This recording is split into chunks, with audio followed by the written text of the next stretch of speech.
Hello, so today I'm going to present and explain my presentation matrix. Before I begin, let me introduce myself first.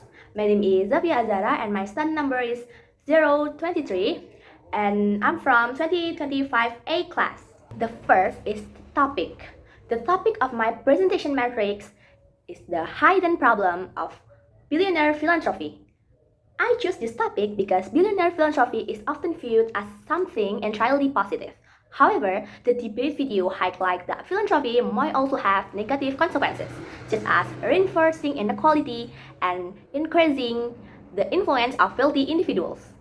Therefore, this topic encourages us to think critically about the role of philanthropy in society. Second one is the purpose. The purpose of my presentation is to convince the audience that the charitable action of wealthy individuals could strengthen inequality and that comprehensive reforms is a more efficient approach to achieving social equality. The audience of this presentation is people who are interested in social justice issues.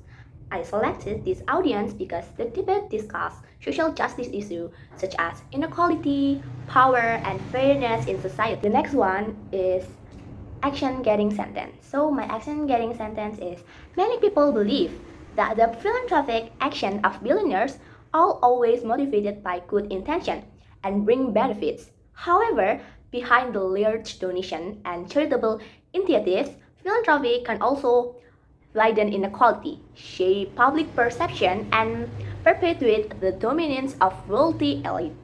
So, the purpose of this statement is to challenge the common belief that philanthropy is always positive and attract to the audience attention. The next one is my thesis statement.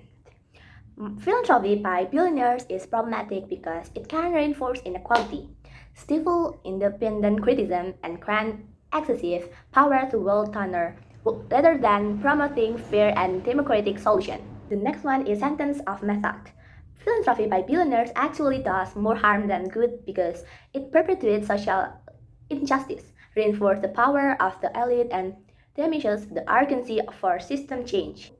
The first main idea on my body section is philanthropy can reinforce inequality. The supporting idea is that certain philanthropic frameworks have traditionally left out underrepresented communities and demonstrate societal prejudice rather than equality. For example, the Rhodes Scholarship did not admit women or Black South Africans for many years until it began accepting them.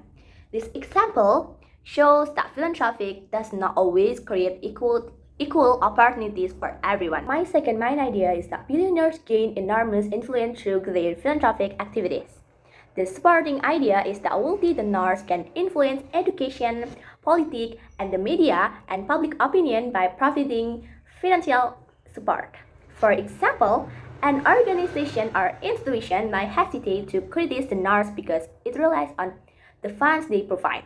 As a result, wealthy individuals can get significant influence over important institutions and public discussion. Third main idea is systemic reform is far more efficient than relying solely on donations. The supporting idea is that the implementation of taxation and public system can offer a more equitable and democratic solution.